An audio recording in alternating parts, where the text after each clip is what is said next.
Bienvenue dans Conservation Journey, le podcast qui laisse la parole aux personnes et aux organisations engagées pour la préservation de la faune et de la flore sauvage. Aujourd'hui, vous allez découvrir le parcours d'Hugo, ostéopathe et fondateur de l'association Collectif Anti-Braconnage à Mayotte. Sa mission est de protéger les tortues marines qui viennent pondre sur les plages de l'île et qui sont chassées illégalement pour leur viande. Bonne écoute. Je vais vous présenter aujourd'hui mon parcours, mon association et le braconnage à Mayotte, d'un point de vue général, les différents risques pour les tortues et comment vous pouvez nous aider à distance. Du coup, moi c'est Hugo, je suis président du collectif anti-braconnage, une association qui lutte pour la conservation et la protection des tortues marines à Mayotte. Je vais commencer par vous expliquer un petit peu mon parcours qui est un peu atypique. J'ai pas du tout une formation de base en environnement, en biologie. Moi de base je suis ostéopathe. J'ai fait mon école d'ostéopathie en métropole, en Alsace d'où je viens. Ça m'a permis d'acquérir une rigueur scientifique si on peut dire, mais pas du tout de base en environnement ou en biologie, ni sur les tortues. Avant de partir dans les dom-toms, je n'avais jamais vu de tortue marine. Donc je suis parti après mes études en 2022. Je suis parti vivre à La Réunion. C'était un petit peu un rêve depuis des années de vivre sur une île au soleil sans avoir de problème. Du coup, j'ai réalisé ça en septembre 2022 où j'ai découvert à travers le PMT, le Palmas tuba, les tortues marines. Mais je m'y suis pas directement intéressé plus que ça parce qu'il y en avait pas beaucoup à La Réunion, parce qu'il y avait des problématiques locales qui étaient plus de l'ordre du tourisme et d'une surpression démographique que celle qu'on peut retrouver à Mayotte que j'exposerai plus tard. Et maintenant, ça fait plus de 2 ans que je vis à Mayotte. De base, je suis venu à Mayotte pour les opportunités parce qu'il y a plein d'opportunités professionnelles. Donc, en tant qu'ostéopathe de base. Et là, ça fait 1 an et 3 mois que je suis prof d'SVT. Parce que petit tips pour certains que ça pourra peut-être intéresser, avec une licence ou un master, on peut devenir enseignant à Mayotte. Enseignant dans le domaine, typiquement en ostéopathie, on voit tout ce qui est physiologie, anatomie. C'est des choses qu'on revoit en seconde, première et terminale SVT. Donc je suis enseignant d'SVT depuis janvier 2024. Donc pourquoi on a créé le collectif? Donc de base, c'est pas moi qui ai créé le collectif, c'est Catherine qui nous regarde peut-être. Je fais un petit coucou. Catherine qui a créé le collectif il y a environ 2 ans. Et en fait, on a remarqué qu'en allant sur les plages, c'est aussi la raison pour laquelle je me suis investi dans le collectif, on a remarqué qu'il y avait des véritables charniers. On retrouvait souvent des os, des carapaces. On appelle ça maintenant des cimetières même, parce qu'il y a des endroits où il y a vraiment énormément de carapaces. Donc c'est Catherine qui a créé ce collectif il y a environ 2 ans. Et c'est moi qui l'ai repris il y a 1 an environ. Catherine a des obligations en métropole, donc elle se trouve à Montpellier, mais elle nous soutient de là où elle est. Je reviendrai après sur le rôle des différents membres de l'association. Donc j'ai repris le collectif il y a 1 an, donc pas mal de recherches d'informations, donc à travers des études scientifiques, apprendre, apprendre tout ce qui est important sur les tortues, à pourquoi elles sont sur les plages, à l'anatomie de la tortue, à plein de domaines vachement intéressants. Et du coup, je me suis aussi renseigné avec les associations qui étaient présentes sur place, j'ai appris avec eux, avec des personnes qui sont maintenant membres du collectif, des biologistes marins, des personnes qui ont acquis des savoirs dans différents domaines. Et j'ai aussi eu la chance de patrouiller avec Sea Shepherd, avec lesquels on a beaucoup échangé sur nos protocoles et avec lesquels on a créé un petit peu nos protocoles. On a récupéré avec les différents échanges ce qui était bon à droite à gauche pour faire nos protocoles à nous. Des protocoles qui sont importants pour deux choses: assurer la sécurité des bénévoles. Ça, c'est vraiment le plus important parce que si la sécurité n'est pas assurée, on ne peut pas faire tout ce qu'on fait aujourd'hui.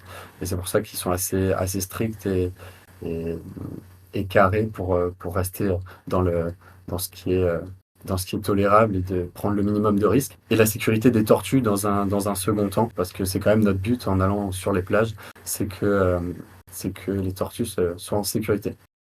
Donc justement, le braconnage, c'est quelque chose qu'il y a toute l'année à Mayotte, parce qu'il y a des pontes toute l'année. C'est vraiment exceptionnel au niveau mondial. Il y a des saisons qui sont plus fortes, il y a des saisons qui sont plus faibles, mais vraiment, on retrouve des pontes toute l'année à Mayotte. Ici, c'est principalement pour leur viande que les tortues sont braconnées. On retrouve très peu de braconnage pour les œufs, comme on peut trouver au Sri Lanka ou en Guyane, ou pour les carapaces. Ça se faisait il y a des dizaines d'années aux Seychelles. Donc à Mayotte, c'est vraiment pour la viande. Et on estime le nombre de braconnages, de tortues braconnées entre 800 et 1000. C'est compliqué de donner un chiffre précis parce qu'il y a une partie qui est jamais retrouvée, parce qu'il y a une partie qui va se faire découper en mer.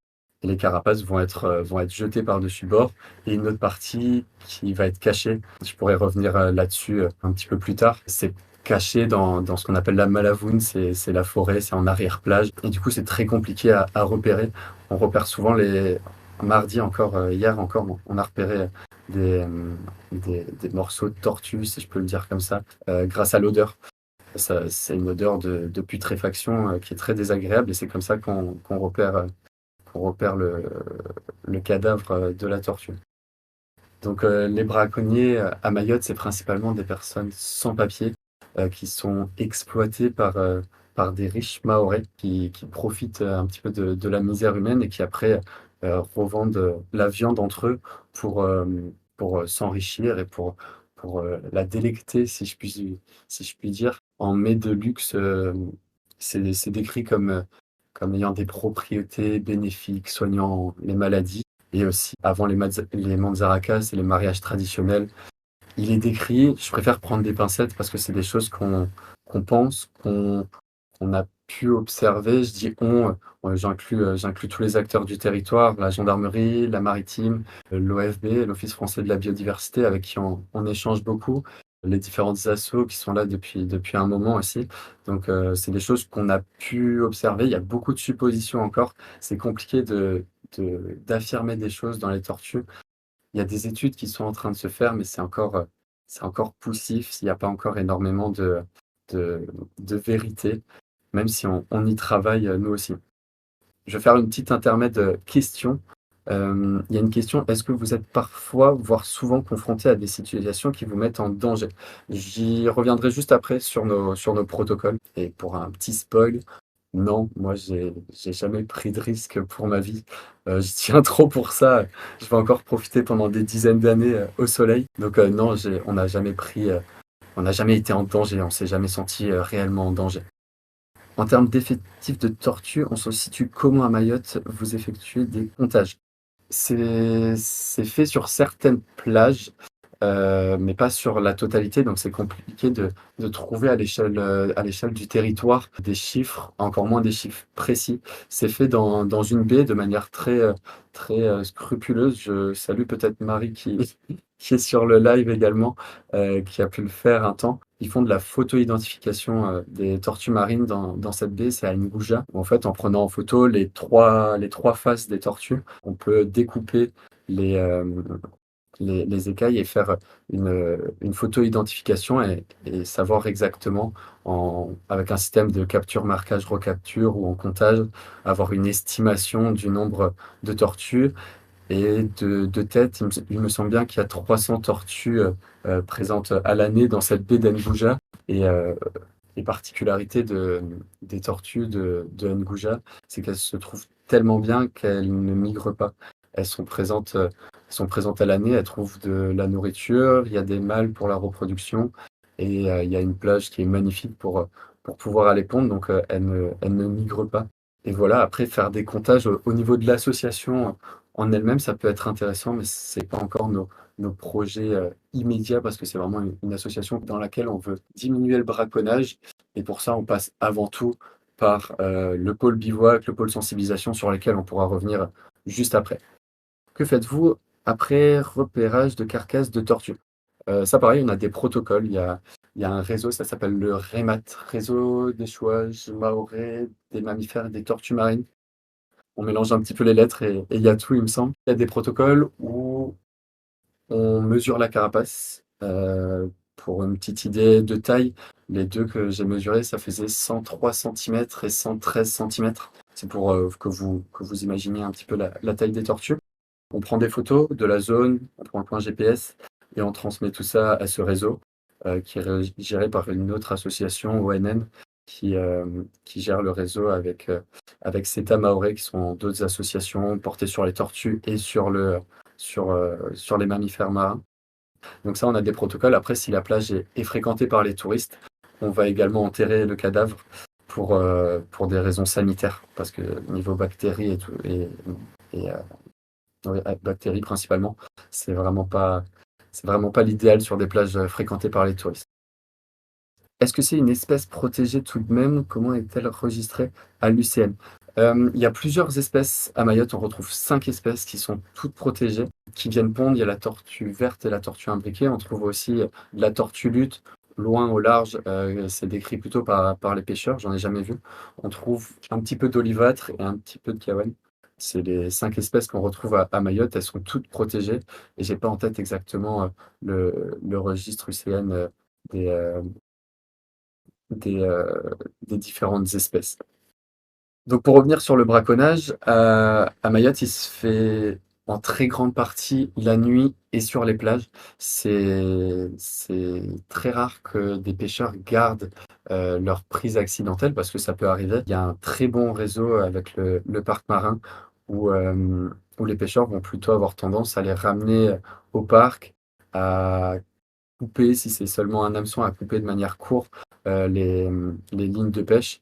Et pour l'instant, ça se fait assez bien et on retrouve très peu de viande qui pourrait ressembler à de la viande de tortue sur des embarcations de pêcheurs qui reviennent de la mer. C'est vraiment des petites embarcations qui sont vraiment prévues pour le braconnage. Du coup, ils profitent de la nuit pour aller sur ces plages, soit par la terre, soit par la mer, et que la tortue vienne pondre. Donc, c'est exclusivement des femelles qui se font braconner. Pour parler un peu plus de l'association, donc on a créé l'association à trois, moi qui suis président, aujourd'hui président. Euh, il y a Caro qui est trésorière de l'association et il y a Catherine qui a fondé le collectif et qui est maintenant secrétaire de l'association. On a agencé ça de cette manière, mais c'est vraiment un échange. Catherine est très très active à distance plus que nous qui sommes plus sur le terrain et c'est vraiment un échange et je fais un petit coucou aussi à notre stagiaire qui arrive en juillet, Justine qui nous écoute aussi et à Maxime éco-volontaire qui arrive en juin. Donc c'est un début d'enrichissement de l'association et je reviendrai là-dessus juste après. Mais c'est vraiment une richesse qu'on a d'avoir des bénévoles, d'avoir des éco-volontaires et notre première stagiaire. Donc, comme je le disais à l'instant, le collectif s'appuie avant tout sur des bénévoles. Aujourd'hui, on n'est que des bénévoles et c'est vraiment notre point fort. C'est que demain, quelqu'un qui n'a aucune connaissance en biologie, en environnement, en tortue marine, peut venir avec nous et littéralement sauver des tortues. Parce que oui, il nous arrive régulièrement de tomber sur des personnes suspectes, un petit peu, beaucoup, très suspectes. C'est des choses qu'on fait remonter aux autorités. On fait remonter les portraits robots. On a également une lunette à vision thermique sur laquelle on reparlera un peu plus tard. Et vraiment, ce qui est riche dans l'association, c'est qu'il y a tous horizons, autant des personnes qui sont expertes que des personnes qui n'ont jamais vu une tortue, un touriste que un Mahorais qui habite ici depuis sa naissance. Donc il y a vraiment de tout. Et c'est vraiment là-dessus qu'on met notre point d'honneur. En février, on s'est structuré en association pour gagner en crédibilité, pour développer l'association et aussi pour pouvoir récolter des fonds. Parce que j'en étais pas tant conscient, mais en fait, l'argent, c'est un petit peu le nerf de la guerre. On pourra en discuter aussi, ou si vous avez des questions. Mais avec un petit peu d'argent, ben, on pourrait faire un petit peu plus de plages. Avec beaucoup d'argent, on pourrait embaucher des salariés, des VSC. On pourrait amener du confort aux VSC et aux stagiaires en amenant un logement, en amenant une voiture. Donc on s'est structuré pour avoir un compte bancaire, pour gagner en crédibilité aussi, qu'on soit une association. Ça pèse beaucoup plus que ce qu'on était au début, donc un groupe de copains qui a seulement envie de voir ce charnier sur les plages s'arrêter. L'association, elle se structure en 4 pôles. Donc il y a la partie bivouac dans un premier temps, qui est vraiment le nerf de la guerre, si je puis dire, qui est vraiment la partie la plus importante sur laquelle on veut s'appuyer. Et pour nous et pour les experts aujourd'hui, c'est vraiment là-dessus que le braconnage va être diminué et peut-être un jour, je préfère prendre des pincettes, s'arrêter complètement. En tout cas, on voit qu'en Guyane, le braconnage aujourd'hui des œufs est anecdotique parce qu'ils ont mis un gros coup de fouet sur la lutte contre le braconnage. Et là, aujourd'hui, il y en a quasiment plus. Donc, premièrement, les bivouacs. Deuxièmement, la sensibilisation. Par exemple, hier après-midi, on était avec le lycée agricole de Coconi, qui est une ville à Mayotte, où on a pu présenter la plage sur laquelle on était la veille au soir. On leur a expliqué ce qu'on a trouvé. On a trouvé 2 carapaces. On a eu 2 tortues qui sont montées. C'est pas une plage très fréquentée par les tortues. C'est une plage très peu fréquentée, mais où le pourcentage tortues braconniers est très important. Donc, il y a entre 1 et 5 tortues chaque nuit qui viennent pondre. Je prends des pincettes, hein, c'est une moyenne, mais par contre, on retrouve très très souvent du braconnage. Donc, on leur a présenté tout ça, on leur a présenté les diverses traces, on a essayé de leur faire un petit atelier réflexion. Pourquoi les tortues meurent? Qu'est-ce qu'on peut faire à notre échelle? Ok, il y a pas mal de plastique, on a aussi encadré un petit ramassage de déchets pour les sensibiliser à tout ça. Donc ça, c'est le deuxième pôle, tout ce qui est sensibilisation. On veut vraiment aller dans les associations, dans les écoles, dans les entreprises pour sensibiliser pas mal de publics différents. Après, on a une partie préservation de l'habitat qu'on laisse un petit peu sur le côté pour le moment. On préserve l'habitat aujourd'hui en faisant de la sensibilisation à travers du ramassage de déchets, mais c'est tout ce qu'on fait aujourd'hui. Plus tard, à l'avenir, j'aimerais bien qu'on travaille sur l'herbier marin, la nourriture des tortues vertes, mais ce n'est pas encore des choses au programme. Il faut faire les choses dans l'ordre pour éviter de trop se dispatcher, comme le dernier pôle, le pôle scientifique, qu'on laisse aujourd'hui encore un petit peu sur le côté, mais auquel on aimerait très rapidement, surtout pour la partie scientifique, se rattacher, parce qu'en ayant des connaissances, en acquérant de nouvelles connaissances, en gagnant en crédibilité scientifique, c'est comme ça qu'on va enrichir notre association et comme ça qu'on va mieux protéger les tortues. Donc ces 4 pôles ont été discutés, on a décidé de faire ça comme ça aujourd'hui. Ça peut être amené à évoluer, mais c'est la structure qu'on imagine la mieux pour développer l'association. Donc les bivouacs, oui, comme je vous disais, ça amène une présence dissuasive au braconnage, mais aussi aux chiens. La première cause de mort sur les plages à Mayotte, c'est le braconnage, et la deuxième, c'est les chiens errants. C'est un fléau ici, il y en a énormément. On en a eu 4-7 nuits, il me semble, au total, qui sont passées, sans doute attirées aussi par les odeurs de tortues mortes, mais ça leur arrive régulièrement d'attaquer les tortues et de venir mordre les épaules et de les laisser un petit peu pour mortes, parce que les nageoires, il y a très peu de nourriture. Euh, la carapace, elle est très dure et du coup, ils n'ont pas grand-chose à manger. Et c'est même des fois apparenté un peu plus à du jeu qu'à de la survie. Avant de développer un petit peu plus nos protocoles de bivouac, je vais juste reprendre les questions. En 2024, par exemple, vous avez contribué à une réduction de combien de pourcents dans votre lutte anti-braconnage, si jamais vous savez? C'est dur de trouver des aides financières. Ok, il y a 2 questions. Donc, dans un premier temps, à combien de pourcents on a pu réduire le braconnage? Aujourd'hui, on n'a pas de chiffre exact de braconnage. Je vous l'estime environ entre 800 et 1000. En 2024, on a commencé à comptabiliser les bivouacs, à vraiment les structurer à partir de juin à décembre, en sachant que fin d'année, vous les avez peut-être suivis dans l'actualité, il y a eu Chido. Donc de juin à fin novembre, on a fait 33 bivouacs, de tête plus ou moins un 33 ou 34 bivouacs, du coup, pendant 34 nuits, donc un peu plus d'une par semaine, si on fait de juin à fin novembre. On était sur les plages. De manière sûre, on a sauvé 6 tortues, parce qu'on a fait remonter des portraits robots où on a pu croiser des braconniers qui étaient identifiés, qui étaient fichés par les services de police. Donc de manière sûre, on a pu sauver 6 tortues, pardon. Par contre, après, on a les t-shirts collectifs anti-braconnage avec une tortue dessinée dessus. On passe dans le village, des personnes qui vont dormir sur la plage, qui passent dans le village, qui laissent des traces sur le sable. Bah, les braconniers, ils le savent, ça parle. C'est sans doute des personnes, mais je dis bien sans doute parce qu'on ne sait pas tout, c'est sans doute des personnes du village. J'imagine mal la personne sans papier, parce que je vous disais avant que c'était surtout des sans-papiers, traverser tout Mayotte de nuit pour aller braconner une tortue et retraverser tout Mayotte. Donc ça se sait qu'on est là. Dans nos protocoles, on se présente, on va parler avec les gens. S'il y a des gens, on dit qu'on est le collectif anti-braconnage. De toute façon, ça se voit sur nos t-shirts. Et on va sensibiliser en faisant nos sortes de maraudes, de petites randonnées pour aller sur les plages.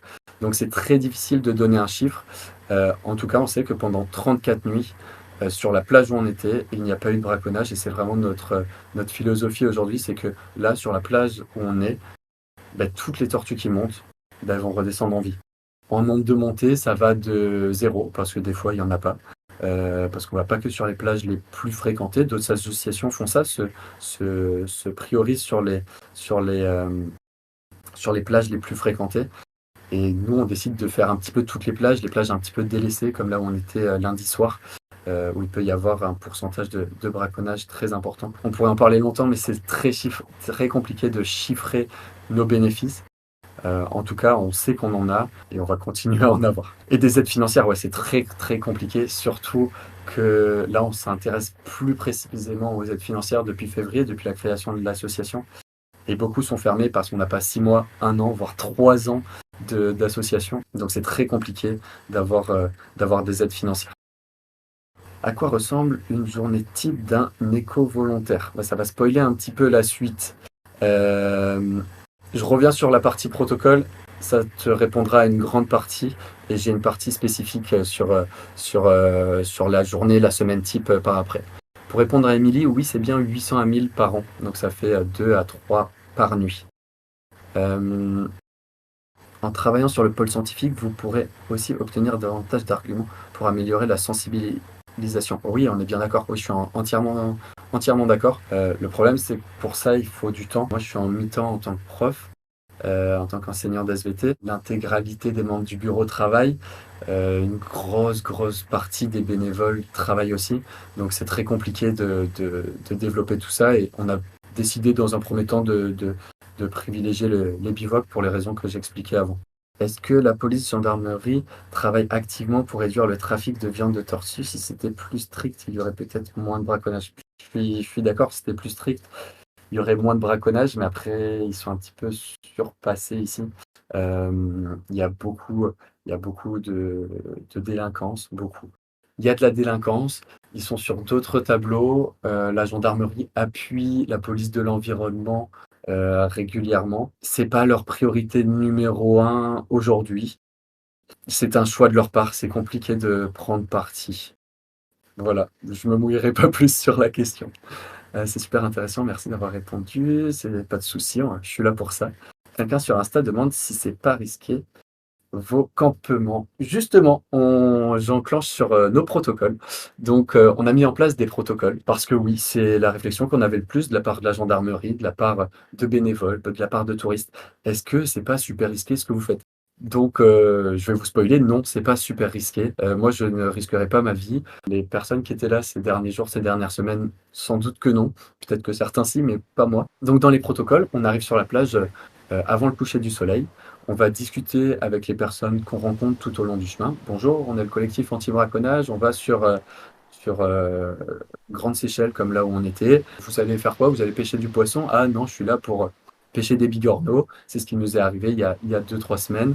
Je suis là pour pêcher des bigorneaux. La personne est allée pêcher les bigorneaux, nous les a montrés au retour et on a passé un bon moment. J'avais jamais vu on appelle ça camara ici. Je sais pas, je connais pas le nom en français, mais en shimaoré c'est camara. Et du coup, il m'a montré ça et on était comme des enfants à 2 heures du matin quand ils revenaient de leur pêche à regarder les camaras et les trunru. C'est des petits bigorneaux. Ça c'est plutôt bien passé. Du coup, nos protocoles, on arrive 2 jours, on va parler avec les personnes. Ensuite, on vérifie qu'il n'y a pas de carapace. On installe le campement. Donc, selon les plages, c'est ou sur la plage ou en arrière-plage, idéalement en arrière-plage pour gêner le moins possible les tortues. Ensuite, on se pose, on discute, on fait un petit discours de sensibilisation aux bénévoles pour leur expliquer pourquoi on est là, pour leur expliquer un petit peu comment va se dérouler la nuit. Donc la nuit, elle se déroule sous forme de quart. Donc, on fait des quarts de surveillance. Donc, si on est 8, ça fait 1 heure de quart. Si on est 4, ça fait 2 heures de quart. Donc, pendant 2 heures, on ne dort pas, on surveille. Donc, globalement, c'est de 22 heures à 6 heures du matin, où à tour de rôle, on va se relayer. Si les personnes ne sont pas rassurées parce que c'est leur première fois et qu'il fait nuit, qu'il peut y avoir des bruits, des animaux, des fois des chiens, des fois des humains, c'est normal que ça peut poser des questions, on peut doubler. Donc ça, il n'y a aucun souci, on peut le faire par deux. Et ensuite, dans nos protocoles, il y a 3 choses. Il y a 3 événements, on appelle ça. Le premier, qui est le plus courant, c'est la présence de chiens sur les plages. Donc ça nous arrive quasiment 1 fois sur 2. Et quand c'est pas des chiens qu'on observe pendant la nuit, c'est des traces de chiens ou des nids qui sont retournés. Donc ça, c'est très très courant. Et les chiens, où le protocole le plus admis aujourd'hui, c'est de faire semblant ou de ramasser un caillou et lancer dans leur direction. Je ne suis pas pour les toucher ou les viser. Il y en a qui sont beaucoup plus extrêmes sur cette question. Pour moi, aujourd'hui, c'est quelque chose qui est assez clair. Pour moi, c'est juste de la dissuasion, même pour les chiens. On travaille aussi, ça fait aussi partie des choses qu'on aimerait mettre en place, de contacter les écoles vétérinaires en métropole pour faire de la capture, de la stérilisation et idéalement de l'adoption, même s'il y a beaucoup de chiens qui sont déjà pas adoptés en métropole. Alors ici, c'est très très compliqué, il y a beaucoup de chiens errants, mais c'est des choses auxquelles on aimerait travailler. Et Justine, ça sera un de tes travaux de développer cet aspect-là, c'est notre stagiaire, de contacter les écoles véto et de voir ce qui est possible de faire avec eux. Le deuxième événement qui arrive assez régulièrement, c'est la présence de bateaux. Donc au début, on testait un petit peu nos protocoles, on laissait arriver les bateaux, on voyait ce qu'ils faisaient, comment ils réagissaient. Maintenant, aujourd'hui, pour prendre un minimum de risque, on met une lumière rouge pour leur indiquer notre présence. Et s'ils s'approchent un petit peu, on a des grosses lampes torches. J'ai une lampe torche qui fait 10 000 lumens. Il y a marqué risque d'aveuglement, dommage oculaire dessus. Je la mettrai pas dans mes yeux, donc si jamais je mets la grosse lampe torche. Et jusque-là, on est allé quelques fois jusqu'à la lampe torche, mais même la lumière rouge, la plupart du temps, ça suffit. Et depuis qu'on utilise la lampe torche, il n'y a aucun bateau qui est arrivé sur la plage. Le dernier, c'est des humains qui arrivent. Donc là, on a fait le choix d'aller leur parler. Plutôt que mettre la lampe torche et les dissuader de cette manière-là, c'est plutôt on met la lumière rouge et on va leur parler. Dans tous les cas, si c'est des personnes avec une intention de braconnage qui sont présents, ils vont partir. La moindre lumière, on a pas mal de vidéos là-dessus, la moindre lumière, ils se disent c'est la police, ils partent, ils se posent pas de questions. Du coup, on va leur parler, comme je vous disais avant, bonjour, vous faites quoi sur la plage? Il y a des plages qui sont sous APB, arrêté de protection du biotope. Donc, les personnes n'ont pas le droit d'être présentes, c'est pour protéger du braconnage. Donc on va leur parler, on leur explique. Et ça a toujours été très bien reçu, même sur des braconniers identifiés. Donc les différentes entrées, la mer par bateau, les deux côtés, parce que les plages sont souvent fermées par des cailloux. Et la dernière entrée, c'est derrière. Il faut aussi faire attention, il ne faut pas trop se dispatcher lors des surveillances. Donc le bénévolat, pour moi, le bénévolat, je le vois vraiment comme un échange. Chacun a son parcours, chacun a son histoire. Moi, je viens pas du tout de l'environnement, mais par contre, j'ai des choses à apporter. Tout le monde a des choses à apporter de différentes façons. Encore dernièrement, un des bénévoles qui est peut-être présent aussi m'a parlé de l'intelligence artificielle, comme quoi on pourrait regrouper les données. Je suis en mode, ouais, carrément, je suis trop preneur d'idées et de choses novatrices. Et on a tous à gagner, et surtout les tortues, on a à gagner à échanger des compétences, des connaissances. Donc pour l'aspect bénévolat, il y a deux sortes de bénévolat. Il y a le bénévolat ponctuel, où c'est des habitants de Mayotte pour la plupart, que ça soit Mzungu, donc les Blancs, que ça soit Maoré, Comoriens, ainsi de suite, de tous les horizons, qui viennent de temps en temps, 1 fois par semaine, 1 fois par mois, 1 fois par an, une seule fois, faire une surveillance sur la plage. Donc ça, c'est un type de bénévolat qu'on appelle plutôt bénévolat ponctuel. Et après, il y a l'éco-volontariat, où c'est un engagement qui engage l'éco-volontaire et l'association. Cet engagement, il est de 1 à 6 mois. Il commence par une formation qui est assez dense au niveau théorique. On peut commencer en amont. On a des supports de communication et et de connaissances théoriques qui sont assez sympas pour apprendre les bases et même plus sur les tortues marines. Et après, il y a également dans cette semaine la formation pratique, où je vais vous présenter une grosse partie, voire toutes les plages où on va, où on va aller en bivouac ensemble. Je vais vous montrer comment agir, dans quelle situation. Je vais vous faire des petits exercices de mise en situation. Et après, l'éco-volontariat, pendant 1 à 6 mois, c'est un engagement où il y a de ça, d'une partie que l'association transmet, et en échange, on demande 3 bivouacs par semaine de la part de l'éco-volontaire. Les bivouacs se font en groupe, donc il faut bien sûr qu'il y ait d'autres bénévoles ou d'autres éco-volontaires ou des stagiaires qui sont disponibles pour venir avec vous. Donc c'est adaptable. Vous aussi, si vous trouvez que 3 bivouacs, c'est trop, on peut en discuter ensemble. Il y a aussi des actions de sensibilisation à mener, d'autres choses à mener, du ramassage, du développement du pôle scientifique. Donc ça, c'est à discuter ensemble. Et j'ai d'autres personnes qui m'ont dit que 3 et trouvé ça que c'était pas beaucoup. Et comme dit, moi, en juillet-août, je suis en vacances scolaires, donc j'aurai un petit peu tout mon temps. Et on trouve pas mal de personnes disponibles quand on monte de la motivation et qu'on en est déjà 2, 3 pour faire le bivouac. Ça va assez vite pour trouver 1 ou 2 personnes. Donc ça, c'est vraiment à discuter ensemble et je veux vraiment prendre le bénévolat et l'éco-volontariat comme un échange de connaissances, de compétences qui enrichit tout le monde. Ça me fait rebondir sur les besoins. L'éco-volontariat, c'est vraiment un gros besoin qu'on a aujourd'hui parce qu'avec les gens sur place qui travaillent, ça ne comble pas le nombre de bivouacs auxquels j'aimerais arriver, qui est à minima 3 bivouacs par semaine. Là, cette semaine, on est parti pour en faire 3. C'est pas arrivé très souvent. On est plutôt sur des bases de 1 sur 2 sans doute, mais 3 cette semaine, c'est parti. Il commence à avoir du monde motivé, donc c'est plutôt chouette. Et c'est vraiment un gros besoin qu'on a aujourd'hui. Je reviendrai sur les besoins juste après. Je vous fais juste un petit aparté pour répondre à la question tout à l'heure sur le quotidien d'un éco-volontaire. Donc dans l'idée, le quotidien, on va plutôt parler de la semaine de l'éco-volontaire.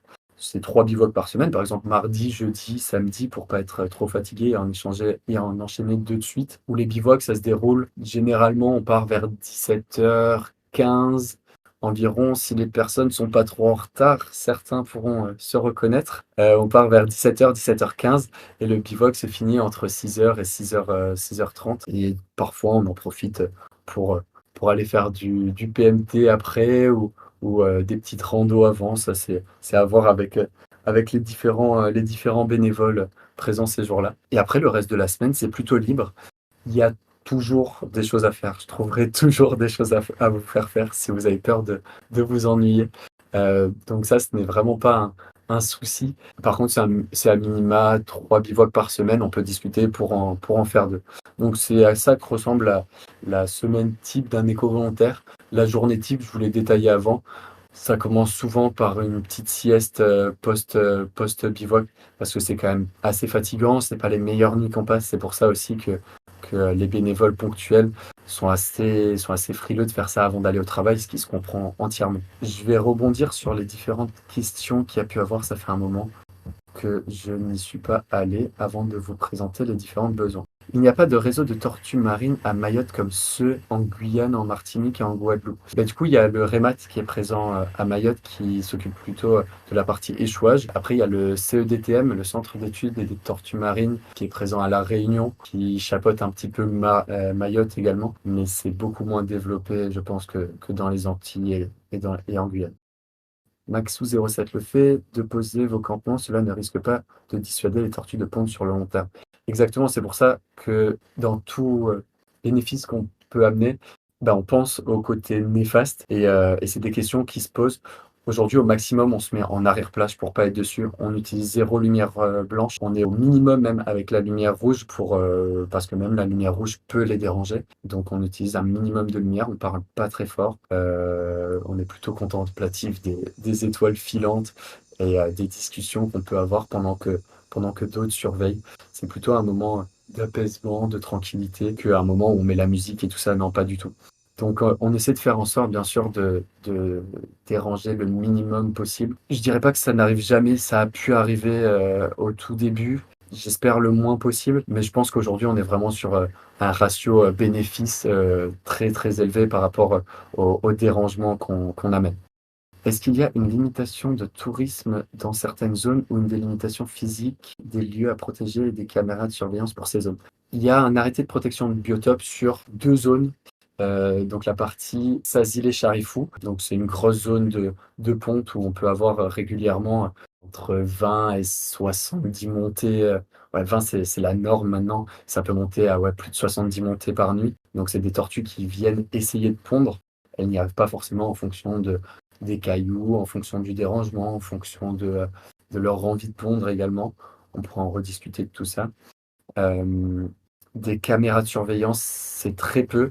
On réfléchit aussi à en mettre. C'est des caméras thermiques, infrarouges, avec des communications en direct, avec des risques de se les faire voler. C'est très cher. Donc, c'est pas notre priorité numéro un. Parce que le bénéfice aussi, ça risque de ne pas identifier très bien parce que sinon on tombe sur du très haut de gamme et c'est des prix exorbitants au risque de se les faire voler toujours. Mais c'est des choses auxquelles on réfléchit qu'on aimerait développer. Oui, mais c'est pas la priorité aujourd'hui, mais c'est des choses qu'on aimerait mettre en place. Au moins une ou deux pour voir les bénéfices que ça peut en retirer sur des plages très fréquentées par le braconnage. Mais c'est des idées carrément. C'est pas trop difficile de gérer le boulot de prof et celui de bénévole. 22h, 6h, c'est pas rien. C'est gentil de s'inquiéter. Comme je disais, je suis prof en mi-temps, donc ça me réduit un petit peu beaucoup la charge de travail. Et bénévole, 22h, 6h, ben même moi, je dors.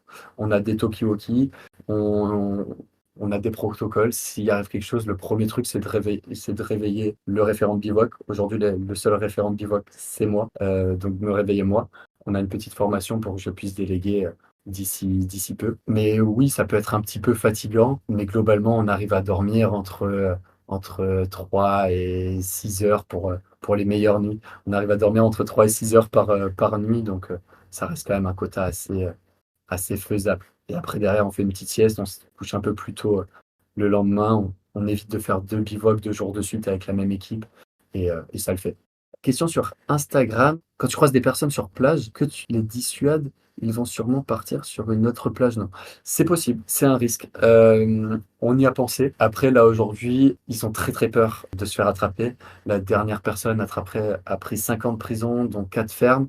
C'est un multirécidiviste, ok, mais on espère que ça leur met un coup sur le fait de revenir pour un petit moment, surtout qu'on essaie de les dissuader un petit peu de manière intelligente, de leur expliquer qu'il y a d'autres équipes sur d'autres plages avec qui on est en contact et de faire ça de manière un petit peu réfléchie, on va dire. Ça serait trop top, effectivement, pour le côté veto. Ouais, carrément. Ça serait vraiment intéressant de développer cet aspect-là. Mais pareil, c'est du temps à appeler les écoles veto, à mettre des projets en place. Mais c'est des choses auxquelles on aimerait travailler. Je sais que c'est pas du tout la priorité dans l'association, mais êtes-vous rémunéré? Et si oui, à quelle échelle? Si c'est pas indiscret, ben, j'aimerais bien. Non, là pour l'instant, on n'est que des bénévoles. Pareil, c'est des choses, si on a des financements qu'on aimerait mettre en place. Mais là, de moi président à la personne qui vient une fois, on n'est que des bénévoles. Et c'est des choses auxquelles on aimerait contrer à travers des financements. Pour être totalement transparent, même la stagiaire, on peut la prendre que 8 semaines. Parce qu'à plus de 8 semaines, on est obligé de rémunérer. Aujourd'hui, on n'a vraiment pas les fonds. Fonds auxquels on pourra revenir juste après. Merci pour les différents partages CEDTM, Instagram, ONN.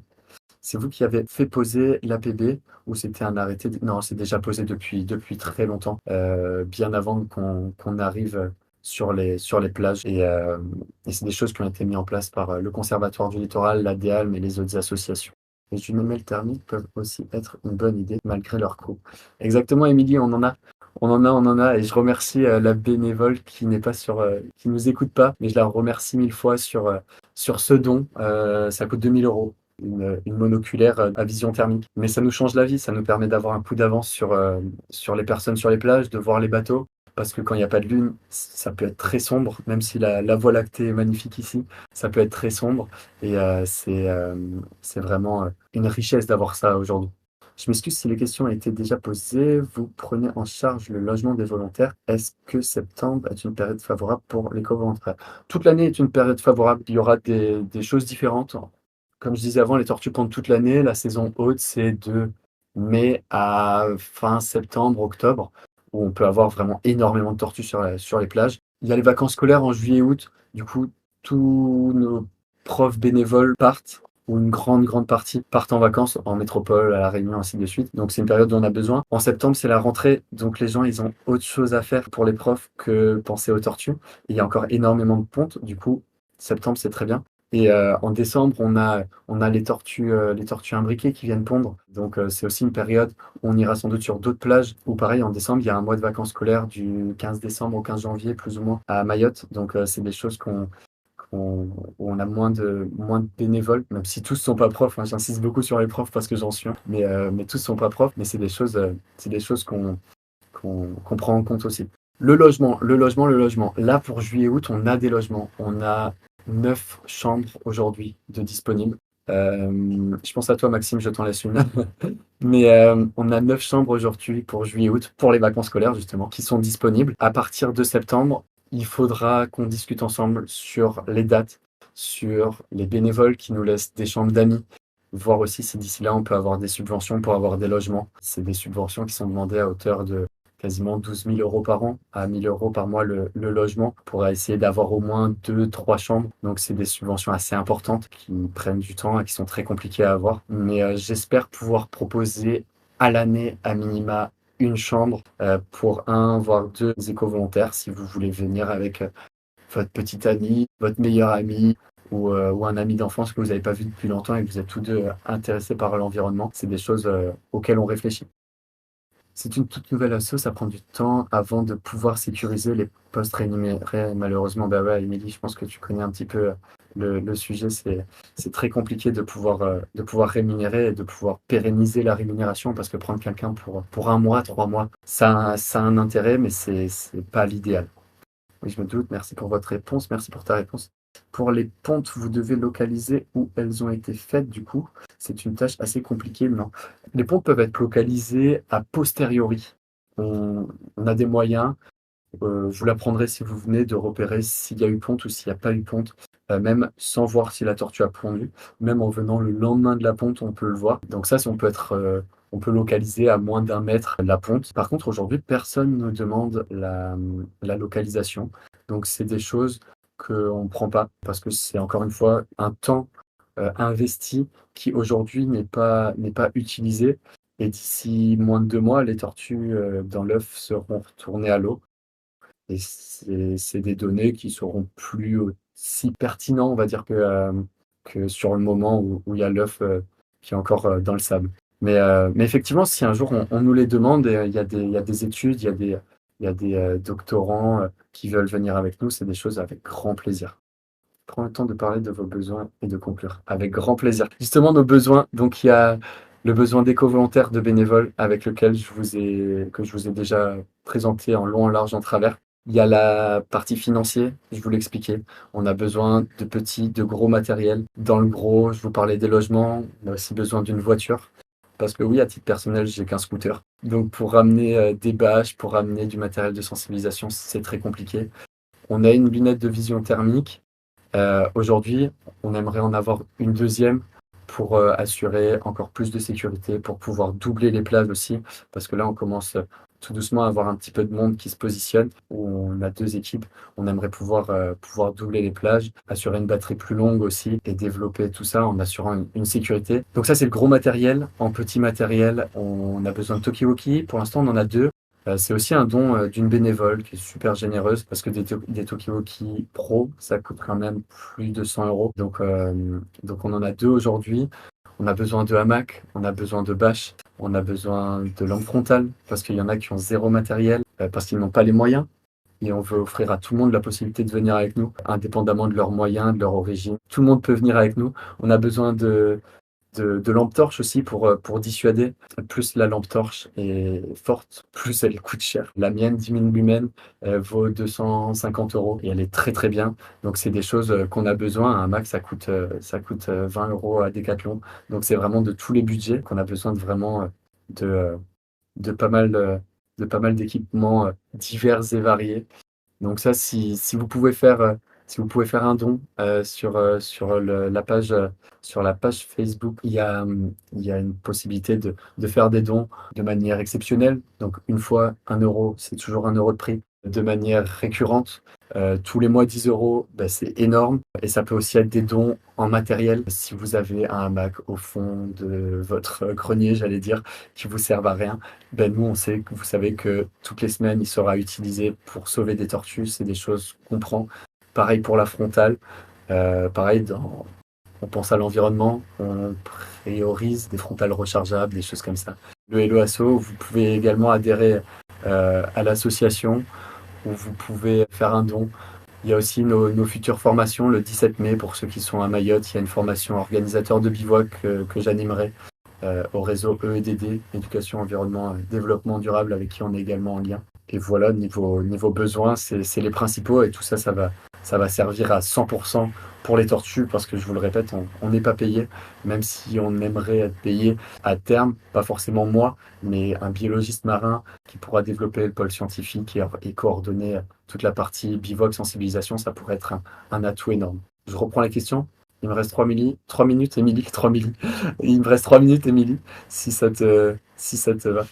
Sinon, vous pouvez me contacter directement sur WhatsApp 06 51 53 79 63. Ça, il n'y a pas de souci. C'est avec grand plaisir que vous pouvez me contacter sur WhatsApp. Donc voilà, je vais reprendre pour les 2 minutes qui restent les quelques questions. Léo, les pontes se font au même lieu d'une année sur l'autre? Non, les cartes avec l'historique, non, ça se fait pas au même endroit, ça c'est un mythe. La tortue ne revient pas exactement au même endroit d'une année à l'autre. Elles pondent même pas tous les ans, les tortues. Ça aussi, si ça t'intéresse, on pourra développer. Elles vont plutôt sur des plages qui ont les mêmes spécificités, qui sont dans la même zone, oui, mais il y a encore beaucoup de mythes et c'est des choses à développer. La lampe torche émet une lumière forte, ne gêne pas les tortues. Voici exactement. Mais le numéro un, c'est quand même qu'il n'y ait pas de braconniers qui viennent sur les plages, qu'il n'y ait pas de soucis de sécurité pour nous. Donc, ça nous est pas souvent arrivé, hein. Je pense que ça nous est arrivé 1 ou 2 fois. Mais on se permet de déranger les tortues s'il y a un danger pour elles qui arrive. Donc, oui, ça peut être amené à les déranger, tout à fait. Je suis intéressé pour venir juillet jusqu'à mi-août. Vous voulez un CV, une lettre de motivation pour candidater?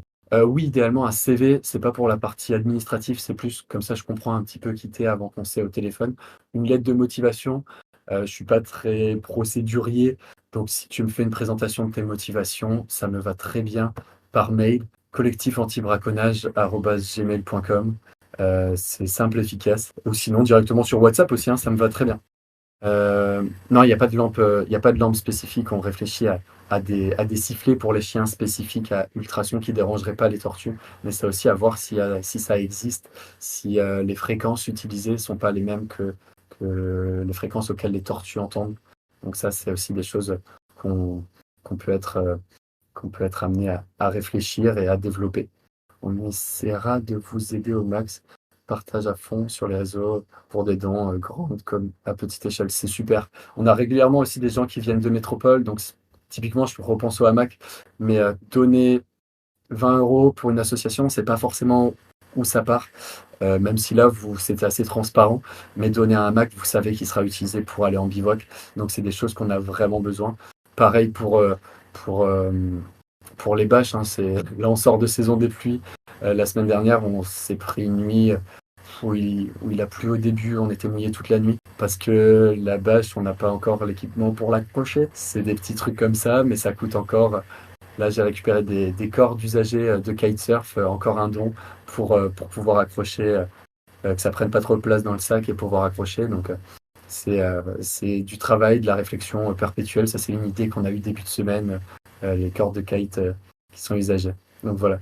C'est pour mettre de la lumière sur les personnes sur la plage, pas les tortues. Oui, sur les tortues, on met jamais de lumière. Même la lumière rouge, on se permet pas. C'est vraiment pour dissuader les braconniers exclusivement. Si vous avez des questions là-dessus, n'hésitez pas, hein, vous pouvez me contacter. Je suis plus réactif sur WhatsApp et c'est avec grand plaisir qu'on discutera de tortues marines tous ensemble.